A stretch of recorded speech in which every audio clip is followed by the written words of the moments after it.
विद्यार्थियों, आज आप कक्षा 10 की पाठ्य पुस्तक क्षितिज का दूसरा पाठ राम लक्ष्मण परशुराम संवाद का वीडियो देखने जा रहे हैं। इसमें आप तीसरे दोहा की व्याख्या जानेंगे।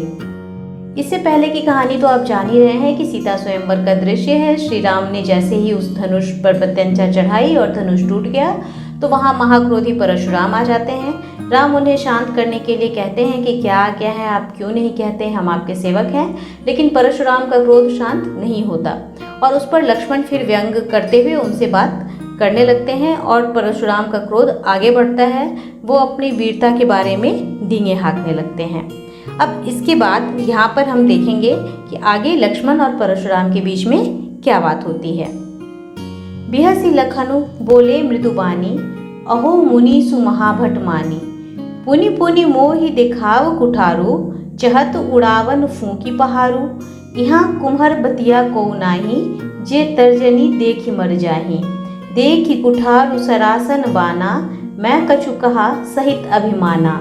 भृगुसुत समझी जनेऊ बिलोकी, जो कुछ कहूँ सहु रिस रोकी। सुर महिसुर हरिजन अरुगाई, हमरे कुल इन्ह पर न सुराई। बंधे पाप अपकीर तिहारे, मारतहु पाप परिय तुम्हारे। कोटि कुलिस सम बचनु तुम्हारा, व्यर्थ धरहु धनुबान कुठारा।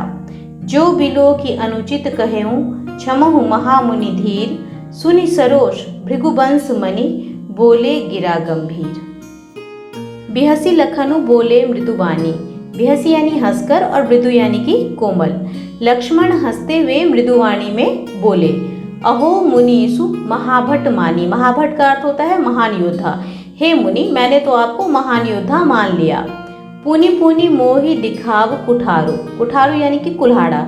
आप बार बार मुझे ये कुल्हाड़ा दिखा रहे हैं। चहत उरावन फूंकी पहारू। पहारू यानी कि पहाड़, कि क्या आप फूंक मारकर पहाड़ उड़ाना चाहते हैं। यानी परशुराम की ढींगे सुनकर लक्ष्मण कोमल वाणी में हंसकर बोले, अहो मुनि, मुनिराज, परशुराम तो बहुत माने हुए योद्धा निकले।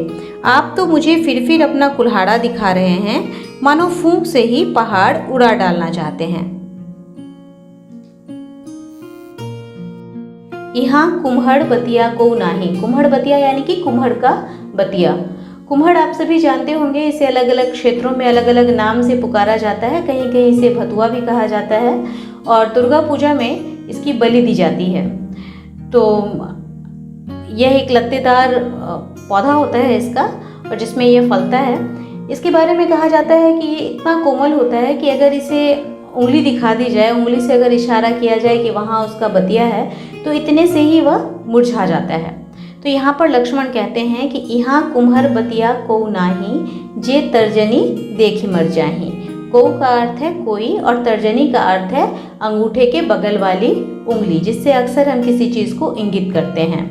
तो लक्ष्मण कहते हैं कि यहाँ पर कोई इतना कोमल नहीं है कुम्हड़ बतिये के समान, जो तर्जनी देखते ही मर जाए। देखी कुठारू सरासन बाना। आपके हाथ में कुल्हाड़ा और कंधे पर धनुष बाण देखा तो कुछ अभिमान पूर्वक शब्द कह दिया। मैं कुछ कहा सहित अभिमाना। और यहाँ पर आप जान ही चुके होंगे कि सरासन का अर्थ होता है धनुष।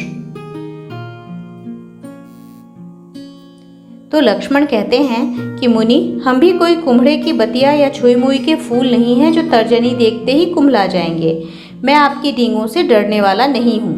सच कहूँ तो मैंने आपके हाथ में कुल्हाड़ा और कंधे पर धनुष बाण देखा तो कुछ अभिमान पूर्वक शब्द कह दिए।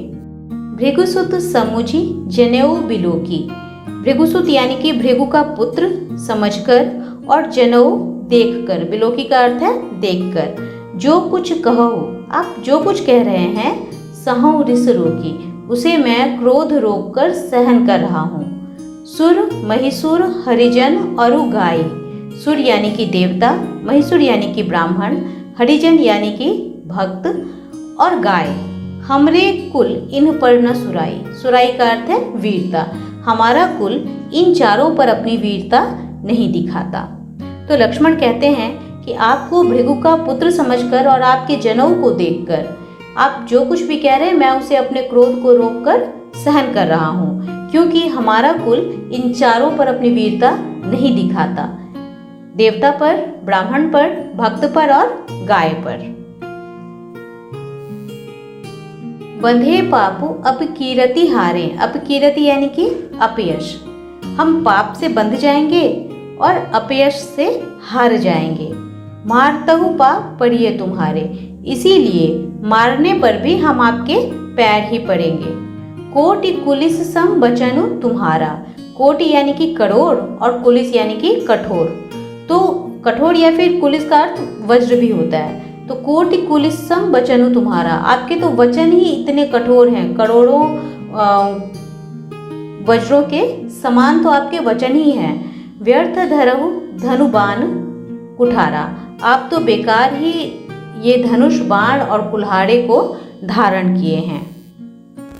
तो यहाँ लक्ष्मण कहते हैं कि हमारा कुल इन चारों पर वीरता नहीं दिखाता और आप तो ब्राह्मण हैं।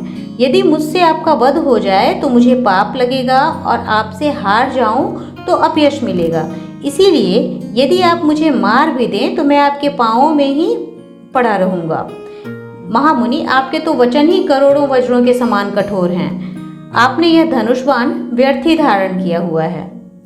जो बिलो की अनुचित कहूँ क्षमहु महामुनि धीर। क्षमहु यानी कि क्षमा करना, धीर यानी कि धैर्यशाली।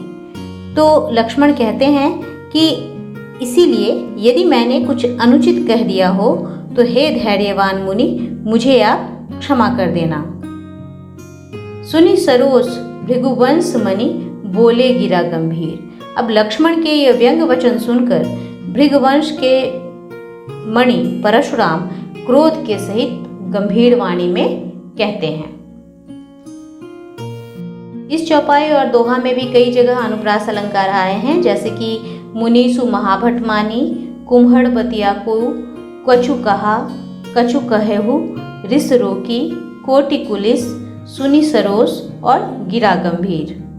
यहाँ पुनि पुनि में पुनरुक्ति प्रकाश अलंकार है और यह अलंकार तब होता है जब एक ही शब्द को दो बार लिखा जाए, लेकिन उसके लिखे जाने से उसका अर्थ, एक ही अर्थ दो बार आए, यानी कि एक ही उक्ति को पुनः दोहराना पुनरुक्ति प्रकाश अलंकार कहलाता है।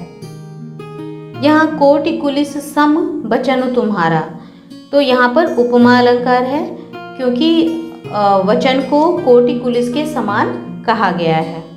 यहाँ पर कुछ समास भी हैं, जैसे तत्पुरुष समास में कुम्हड़ बतिया यानी कि कुम्हड़ का बतिया, भृगुसुत यानी कि भृगु का सुत।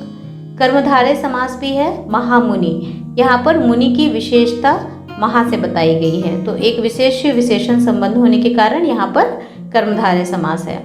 इसके बाद भृगुवंश मणि। भृगुवंश मणि यानी कि भृगुवंश के रत्न, और ये किसे कहा गया है? परशुराम को। तो तीसरा अर्थ प्रधान होने के कारण यहाँ पर बहुव्रीहि समास है। इसी प्रकार हरिजन, इसमें भी तीसरा अर्थ प्रधान होने के कारण हरिजन यानी कि भक्त, तो तीसरा अर्थ प्रधान होने के कारण यहाँ भी बहुव्रीहि समास है।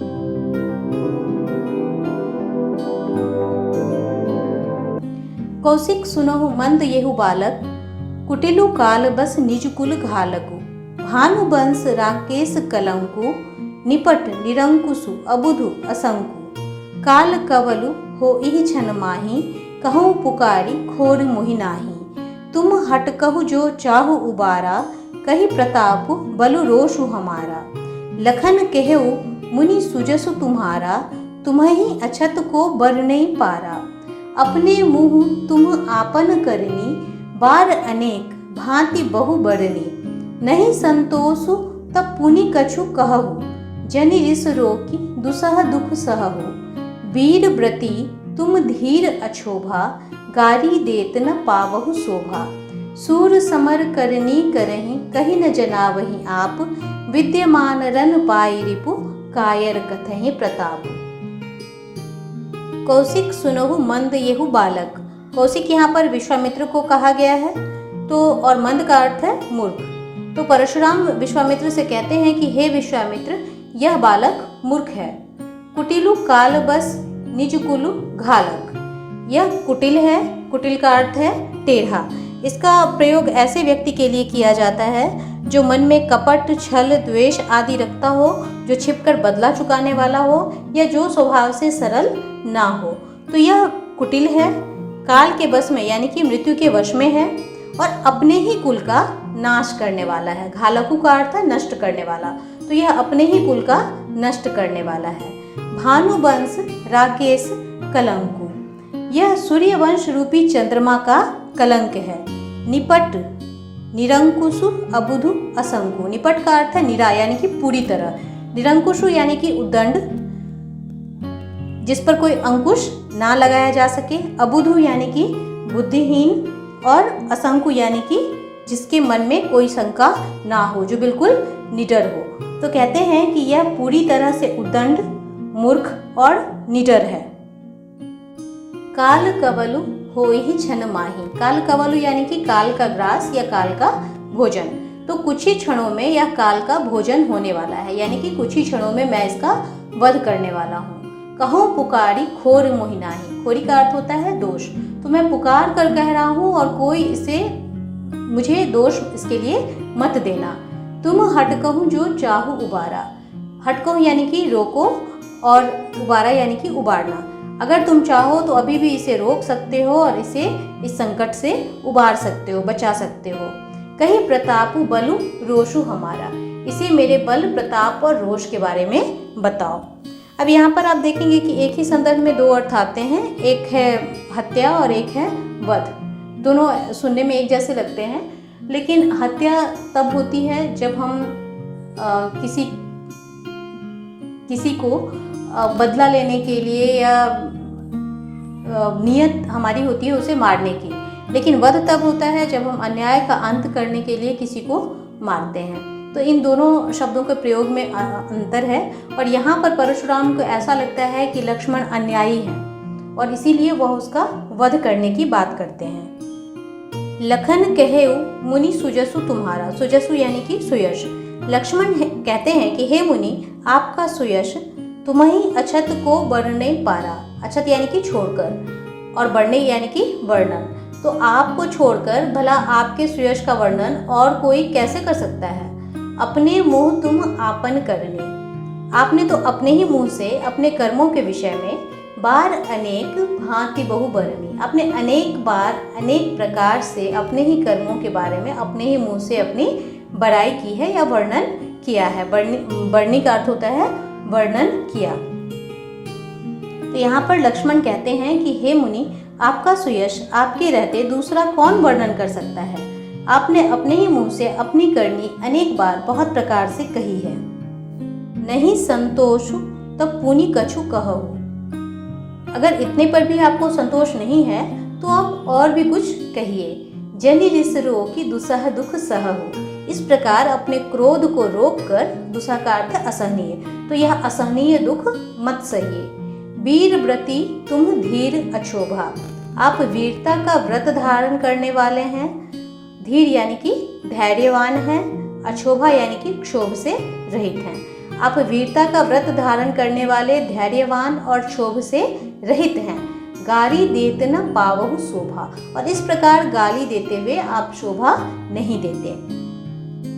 सूर समर करनी करही कहीं न जनावही आप, सूर यानी कि वीर और समर यानी कि युद्ध, जनावही का अर्थ है परिचित कराता। तो जो वीर होते हैं वो युद्ध भूमि में युद्ध करके अपना परिचय देते हैं और इस तरह से कहकर अपना परिचय नहीं देते। विद्यमान रन पाई रिपु कायर कथहि प्रतापु, विद्यमान यानी कि सामने और रिपु का अर्थ है शत्रु, तो अपने शत्रु को सामने देखकर कायर ही अपने प्रताप के बारे में बताते हैं।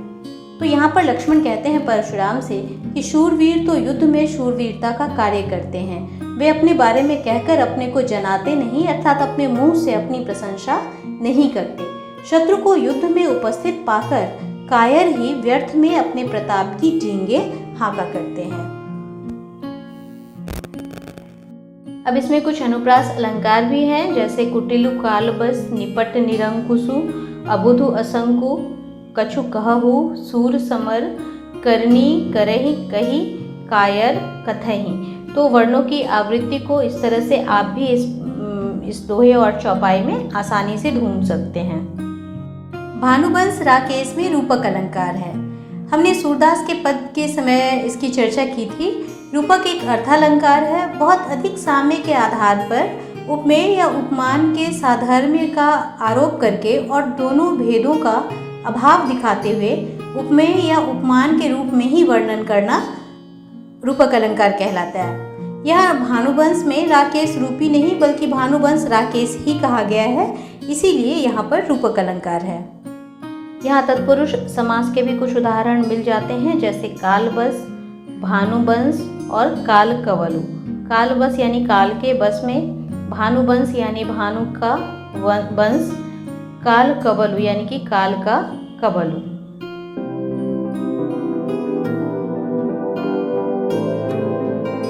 तुम तो काल हाक जनु लावा, बार बार वही लागी बुलावा। सुनत लखन के वचन कठोरा, परसु सुधारी धरऊ कर घोरा। अब जनि देई दोष मोहि लागू, कटुबादी बालकु बध जोगू। बाल बिलो की बहुत मैं बाँचा, अब येहू मरनि हार भा साँचा। कौशिक कहा क्षमी अपराधु, बाल दोष गुण गनहि न साधु। खर कुठार मैं अकरुण कोही, आगे अपराधी गुरुद्रोही। उतर देत छोड़ो बिनु मारे, केवल कौशिक सील तुम्हारे। न त यही काटी कुठार कठोरे, गुरहि उरिन होते हूँ श्रम थोरे। गाधिसु नुकह हृदय हसी, मुनि हरियरे सूझ। अयमय खाण न ऊखमय, अजहु न बूझ अबूझ। तुम तो कालू हाक जनु लावा, बार बार मोहि लागी बुलावा। कालू का अर्थ है मृत्यु, हाक यानी कि आवाज देकर बुलाना, और मोहि का अर्थ है मेरे। तो कहते हैं तुम तो कालू हाक जनु लावा, बार बार मोहि लागी बुलावा। लक्ष्मण कहते हैं परशुराम से कि आप तो मानो मृत्यु को हाक लगा लगा कर मेरे लिए बुला रहे हैं। सुनत लखन के वचन कठोरा, लक्ष्मण के कठोर वचन को सुनकर। परसु सुधारी धैर्यऊ कर घोरा। परसु यानी कि परशुराम, सुधारी यानी कि संवार कर ठीक से, घोरा यानी भयंकर। तो लक्ष्मण के ये कठोर वचन सुनते ही परशुराम ने अपने भयंकर फरसे को सुधार कर सीधा कर लिया। अब जनि देई दोषु मोहि लागू, दे यानी कि देना, तो अब कोई मुझे इसके लिए दोष मत देना। कटुबादी बालकु बध जोगु, कटुबादी यानी कि कटु बोलने वाला, और बध जोगु यानी कि वध के योग्य। कटु बोलने वाला यह बालक अब वध के योग्य हो गया है। बाल बिलो की बहुत मैं बाँचा, बिलो की यानी कि देखकर, और बाँचा यानी कि बचाया। तो बालक समझकर इसे मैंने बहुत ही बचा लिया। अब येहू मरनि हार भा साँचा, मरनि हार यानी कि मरने योग्य, लेकिन अब यह बिल्कुल मरने के योग्य हो गया है। तो यहाँ पर परशुराम कहते हैं कि अब लोग इस बालक के वध के लिए मुझे दोष ना दें। यह कटु वचन कहने के कारण वध के योग्य है। मैं तो इसे बालक समझकर बहुत बचाता रहा, परंतु अब यह सचमुच ही मारने योग्य हो चुका है। कौशिक कहा क्षमीय अपराधो, कौशिक यानी कि विश्वामित्र, और क्षमी यानी कि क्षमा कर दो। तो विश्वामित्र कहते हैं, बात बिगड़ती देखकर विश्वामित्र परशुराम से कहते हैं कि हे मुनि, इसके अपराध को क्षमा कर दीजिए। बाल दोष गुण गनहि न साधु, जो साधु होते हैं वो बालकों के गुण गिनते हैं, उनके दोष को नहीं गिनते, और इसीलिए आप लक्ष्मण को क्षमा कर दीजिए। तो परशुराम कहते हैं खर कुठार में अकरुण को ही, खर कुठार यानी कि खर यानी तेज, कुठार यानी कुल्हारा, और अकरुण का अर्थ है करुणाहीन, कि मैं अत्यंत करुणाहीन हूँ, क्रोधी हूँ, और मेरे हाथ में ये तेज कुल्हाड़ा भी है। आगे अपराधी गुरुद्रोही, और मेरे सामने एक ऐसा व्यक्ति खड़ा है जिसने गुरुद्रोह का अपराध किया है। तो यहाँ पर बात बिगड़ती देखकर विश्वामित्र ने परशुराम को कहा, परशुराम जी, आप तो साधु हैं, साधुजन बालकों के गुण दोषों पर अधिक ध्यान नहीं दिया करते, इसलिए इसे क्षमा कर दें। परशुराम बोले, विश्वामित्र जी, आप जानते हैं कि मैं बहुत ही निर्दयी हूँ और क्रोधी हूँ। मेरे हाथों में तेज कुल्हाड़ा भी है। सामने मेरे गुरु का अपमान करने वाला अपराधी खड़ा है, और वह बार बार जवाब पर जवाब दिए जा रहा है। उत्तर देत छोड़ो बिनु मारे, यह उत्तर दे रहा है और फिर भी मैं इसे बिना मारे हुए छोड़ रहा हूँ। केवल कौशिक सील तुम्हारे, हे विश्वामित्र केवल तुम्हारे व्यवहार के कारण, सील यानी कि व्यवहार, न तो यही काटी कुठार कठोरे, नहीं तो यही इसे इस तेज फरसे से काट कर गुरही उऋण होता हूँ श्रम थोरे, मैं अपने गुरु के ऋण से थोड़े ही परिश्रम से उऋण हो जाता, होते हूँ यानी कि हो जाता, और श्रम थोड़े यानी कि थोड़े ही परिश्रम से। गाधीसु नुकह हृदय हसी मुनि हरियरे सूझ, गाधीसु यानी कि विश्वामित्र ऋषि गाधी के पुत्र होने के कारण उन्हें गाधीसु कहा गया है। तो विश्वामित्र ने मन ही मन हंसकर कहा कि लगता है मुनि को हरा हरा ही सूझ रहा है। हरा हरा ही सूझना एक मुहावरा है जिसका अर्थ है कि सर्वत्र विजय ही विजय देखना। क्योंकि अभी तक परशुराम हर किसी पर विजय प्राप्त करते आए हैं, तो उन्हें लगता है कि राम और लक्ष्मण पर भी वे सहजता से विजय प्राप्त कर लेंगे। अयमय खांड न ऊखमय, अजहू न बूझ अबूझ। ऊखमय का अर्थ, अयमय का अर्थ है लोहे का बना हुआ और ऊखमय का अर्थ है गन्ने से बना हुआ। अजहू यानी अब भी और अबूझ यानी कि अज्ञानी, कि मुनि अभी तक अज्ञानी बने हुए हैं। इन्हें अभी तक यह नहीं समझ में आया है कि ये गन्ने से बनी हुई खांड नहीं है, छड़ नहीं है, बल्कि ये लोहे से बने हुए छड़ हैं जिन्हें तोड़ना आसान नहीं होगा। अर्थात यहाँ पर विश्वामित्र ने मन में हंसकर कहा, देखो मुनि परशुराम को कैसे हरा हरा ही सूझ रहा है। वे सब क्षत्रियों को हराने के कारण राम लक्ष्मण को भी सामान्य क्षत्रिय मान रहे हैं और उन्हें आसानी से मार डालने के सपने देख रहे हैं। वे यह नहीं जानते कि उनके सामने गन्ने के रस से बनी खांड नहीं बल्कि लोहे का बना हुआ तेज खांडा यानी तलवार है। अर्थात राम लक्ष्मण सामान्य वीर ना होकर बहुत पराक्रमी योद्धा हैं। मुनि अज्ञानियों की तरह इनके प्रभाव को समझ नहीं पा रहे हैं। इस दोहे और चौपाई में कुछ अलंकार भी आए हैं, जैसे उत्प्रेक्षा, तुम तो कालो हाँक जनु लावा। तो जहाँ पर उपमेय में उपमान की संभावना होती है वहाँ पर उत्प्रेक्षा अलंकार होता है। मनु जनु, मनहु जनहु, मानो जानो, ये सब इसके बीच में लगा हुआ शब्द है, तो यहाँ पर उत्प्रेक्षा अलंकार है। इसके बाद है रूपकातिशयोक्ति अलंकार। रूपक अलंकार तो आप जानते हैं, और अतिशयोक्ति यानी कि बात को बढ़ा चढ़ाकर कहना। तो यहाँ पर अयमय, खांड और ऊखमय ये कहा गया है। तो यहाँ पर गन्ने के रस से भरी छड़ और लोहे की तलवार, इन दोनों के बीच में यहाँ पर बात कही गई है। एक जो है वो बहुत ही ज़्यादा कमज़ोर चीज़ को दिखा रहा है और एक जो है वो बहुत ही ज़्यादा मजबूत चीज़ को दिखा रहा है, तो इसीलिए यहाँ पर अतिशयोक्ति है। पुनरुक्ति प्रकाश, यहाँ पर बार बार जो शब्द आया है उसमें एक ही शब्द है, उसकी दो बार उक्ति की गई है और दोनों के अर्थ में कोई भिन्नता नहीं है, तो इसीलिए यहाँ पर पुनरुक्ति प्रकाश अलंकार भी है। इसके बाद इसमें अनुप्रास अलंकार के भी कुछ उदाहरण मिल जाते हैं, जैसे दई दोसु, बालकु बध जोगु, बाल बिलोकी बहुत, कौशिक कहा, केवल कौशिक, काटी कुठार कठोरे, गुण गणहि, हृदय हसी। तो इस तरह जहाँ कहीं भी वर्ण की आवृत्ति है उन पदों में अनुप्रास अलंकार है।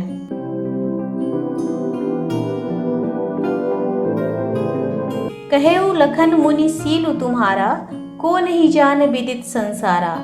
माता पितहि उरिन भयनी के, गुरु ऋनु रहा सोचु बड़ जी के। सो जनु हमरे ही माथे काढ़ा, दिन चली गए ब्याज बड़ बाढ़ा। अब आनिय व्यवहारिया बोली, तुरंत देऊ मैं थैली खोली। सुनि कटु बचन कुठार सुधारा, हाय हाय सब सभा पुकारा। भृगुबर परसु दिखाबहु मोही, विप्र विचारी बचों नृप दोही। मिले न कबहु सुभट रन गाढ़े, द्विज देवता घर ही के बाढ़े।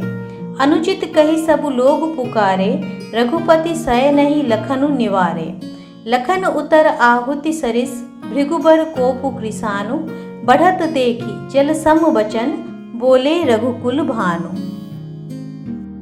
कहऊ लखन मुनि सीलु तुम्हारा, सीलु यानी कि स्वभाव, को नहीं जान विदित संसारा, इस संसार में कौन नहीं जानता है, सबको यह बात मालूम है। माता पितहि उऋण भय नीके, उऋण यानी कि ऋण से मुक्त, आप माता और पिता के ऋण से तो अच्छी तरह मुक्त हो चुके हैं। गुरु ऋणु रहा सोचु बड़ जी के, एक गुरु का ऋण आपके ऊपर बचा है और यह आपके मन के लिए चिंता का विषय बना हुआ है। सोचु यानी कि चिंता। अब यहाँ पर ऋण की बात हुई है, माता पिता और गुरु के ऋण की, तो ऐसा माना जाता है कि इन तीनों के ऋण से उऋण नहीं हुआ जा सकता है। हम चाहे उनकी कितनी भी सेवा भाव कर लें, कितना भी आदर कर लें, लेकिन उनका जो हमारे ऊपर ऋण है उसको चुकाया नहीं जा सकता। अब परशुराम से संबंधित इसके पीछे एक कहानी है।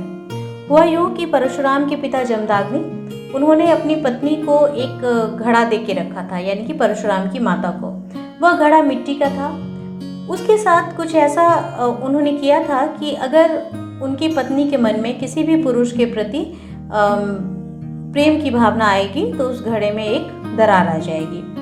अब उनकी पत्नी एक दिन पानी लाने गई नदी में, और नदी के ऊपर से वहाँ आकाश में एक देवदूत गुजर रहा था। नदी के पानी में उसकी छाया दिखाई दी और उनके मन में बस एक बात आई कि यह देवदूत कितना सुंदर है, और इस बात के आते ही उस घड़े में दरार पड़ गई। जब तक वो घर आती है तो उसका पानी कम हो गया रहता है। मुनि को क्रोध आता है और वह अपने बेटों से कहते हैं कि वह अपनी माँ की हत्या कर दे। उनके बेटे तैयार नहीं होते और जमदग्नि क्या करते हैं कि अपने बेटों का वध कर देते हैं। उसके बाद बारी आती है परशुराम की, तो परशुराम अपनी माँ का वध करने के लिए तैयार हो जाते हैं। वो कहते हैं कि ठीक है, और ऐसा करने के पीछे कहा जाता है कि उनकी सोच यह थी कि पिता ने उन्हें जन्म दिया है और इसीलिए पिता की आज्ञा मानकर वह उनके ऋण को चुका रहे हैं, तो उन्होंने अपने माता की हत्या कर दी। इस बात से परशुराम बहुत प्रसन्न हुए, परशुराम के पिता बहुत प्रसन्न हुए जमदग्नि, और उन्होंने कहा कि मांगो कि तुम क्या वरदान मांगते हो। अब उनके मन में माता का ऋण भी था, तो उन्होंने सोचा कि अगर माता ने मुझे जन्म दिया और अगर मैं उन्हें उनका पुनर्जन्म करवा सकूं तो मैं उनके ऋण से भी उऋण हो सकता हूं। तो उन्होंने अपने पिता से कहा कि आप मेरे भाइयों को और मेरी माता को पुनर्जीवित कर दीजिए, और इस तरह से वे सब फिर से जीवित हो गए। तो इस कहानी के माध्यम से उनके माता और पिता का ऋण उन्होंने किस तरह से चुकाया था इसको बताया गया है। और जबकि यह जो चुकाने का तरीका है इसकी कहीं भी सराहना नहीं हो सकती है, क्योंकि किसी भी परिस्थिति में माता का वध करना यहाँ पर उचित नहीं था। तो इसीलिए लक्ष्मण व्यंग पूर्वक ये बात कहते हैं, उनके जीवन से जोड़कर उनके व्यक्तिगत प्रसंग को उठाकर वो उनके ऊपर व्यंग करते हुए कहते हैं कि माता पिता ही उऋण भय नीके, कि माता और पिता के ऋण से तो आप उऋण हो चुके हैं। और अब उनके गुरु कौन है परशुराम के? शिव। शुरुआत में ही हमने बात की थी कि जो शिव का धनुष टूटने पर उन्हें क्रोध क्यों आया, क्योंकि वो उनके गुरु के द्वारा दिया गया था। तो उनके गुरु कौन है? शिव है, और उनका ऋण परशुराम पर है, जिस ऋण को चुकाने के लिए वो इस गुरुद्रोही का वध करके वो उस ऋण को चुकाना चाहते हैं। तो इसीलिए लक्ष्मण व्यंग करते हुए कहते हैं कि माता पिता के ऋण से तो आप उऋण हो चुके हैं, एक गुरु का ऋण बाकी है जो आपके मन पर भार बना हुआ है, आपके लिए चिंता का विषय बना हुआ है। सो जनु हमरे ही माथे काढ़ा, जनु का अर्थ है जैसे और काढ़ा का अर्थ है मढ़ना। तो वो आपने जो आपके चिंता का विषय था गुरु ऋण, वो आपने मेरे माथे पर चढ़ा दिया। दिन चली गए ब्याज बढ़ बाढ़ा, अब काफ़ी दिन बीत गए हैं तो इसका ब्याज भी काफ़ी बढ़ गया होगा। अब आनीय व्यवहारिया बोली, व्यवहारिया वो होता है जो हिसाब किताब करने वाला होता है, और आनीय यानी कि लाओ। तो अब किसी व्यवहारिया को बुलाकर लाइए, हिसाब किताब करने वाले को बुलाकर लाइए। तुरंत देऊं मैं थैली खोली, और मैं तुरंत अपनी थैली खोल देता हूँ। सुनी कटु वचन कुठार सुधारा, इस कटु वचन को सुनकर परशुराम ने अपने कुठार को कुल्हाड़े को संभाल कर पकड़ लिया। हाय हाय सब सभा पुकारा, और पूरी सभा में हाहाकार मच गया, क्योंकि परशुराम के इस कुठार को इस ढंग से पकड़ने का मतलब था कि अब वो लक्ष्मण की हत्या कर देंगे। लेकिन लक्ष्मण इतने पर नहीं मानते हैं। भृगुवर परशु दिखाबहु मोही, भृगुवर यानी कि भृगु में श्रेष्ठ। तो लक्ष्मण कहते हैं कि हे भृगुओं में श्रेष्ठ, आप मुझे अपना फरसा दिखा रहे हैं। विप्र विचारी बचो नृपद्रोही, नृपद्रोही यानी कि राजा के शत्रु, और विप्र यानी कि ब्राह्मण।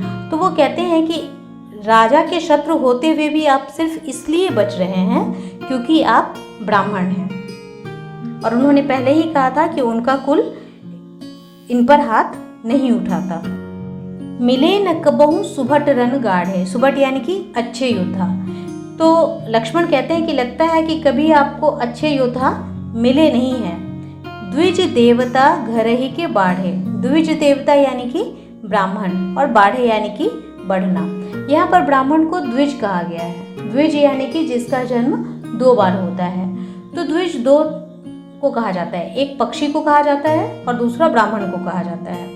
द्विज यानी कि 2 बार जन्म लेना। अब पक्षी के संदर्भ में देखिए कि उसका जन्म 2 बार कैसे होता है। एक बार वह अंडे के रूप में जन्म लेता है और दूसरी बार वह चूजे के जन्म रूप में जन्म लेता है ना। तो इस तरह से उसका जन्म 2 बार होता है। ठीक इसी प्रकार ब्राह्मण का क्या है कि वो एक साधारण बालक के रूप में जन्म लेता है, पहला जन्म, और दूसरा जब उसका यज्ञोपवीत संस्कार होता है उसके बाद वह एक ब्राह्मण के रूप में जन्म लेता है। तो इसीलिए उसे द्विज कहा जाता है। तो द्विज देवता घर ही के बाढ़े, लगता है कि ब्राह्मण देवता घर में ही बड़े हुए हैं। अनुचित कही सब लोग पुकारे। अब लक्ष्मण के ये वचन जो थे वो बहुत ही चुभने वाले थे। तो पूरी सभा में हाहाकार मच जाता है और सब लोग कहते हैं कि यह बात अब अनुचित हो रही है, इसे बंद किया जाना चाहिए। रघुपति सय नहीं लखनु निवारे, सय नहीं यानी कि आंखों के इशारे से, और निवारे यानी कि रोका, मना किया। तो राम उस समय अपने आंखों के इशारे से लक्ष्मण को मना करते हैं, यानी कि चुप रहने का संकेत करते हैं। लखन उतर आहुति सरिस भृगुबर कोपु कृसान। अब लक्ष्मण के उत्तर कैसे हैं? आहुति के समान है। किसमें? तो भृगुवर के क्रोध के अग्नि में। जिस तरह से किसी यज्ञ में अग्नि अगर प्रज्वलित हो रही होती है, वहाँ पर हम क्या करते हैं, उसमें बार बार जो यज्ञ कर रहे होते हैं वो घी डालते हैं। तो इसी प्रक्रिया को हम क्या कहते हैं? आहुति देना। तो यहाँ पर परशुराम जो है उनकी क्रोधाग्नि जल रही है, और लक्ष्मण क्या कर रहे हैं? अपने व्यंग बाणों से उसमें बार बार आहुति के समान उस क्रोध को और तेज करने का काम कर रहे हैं। बढ़त देखी जल सम बचन बोले रघुकुल भानु। अब इस बात को बढ़ता देखकर, इस अग्नि को बढ़ता देख करके रघुकुल भानु यानी कि रघुकुल के सूर्य कौन होंगे? श्री राम। तो वो जल के समान वचन कहते हैं, यानी कि यह सुनते ही, लक्ष्मण की बातें सुनते ही सभा में लोग अनुचित अनुचित पुकारने लगे। राम ने भी लक्ष्मण को आंखों के संकेत से और अधिक बोलने से मना कर दिया। इस प्रकार लक्ष्मण के उत्तर आहुति के समान भड़काने वाले थे। परशुराम का क्रोध आग के समान था जो लक्ष्मण के वचनों से भड़क उठा था।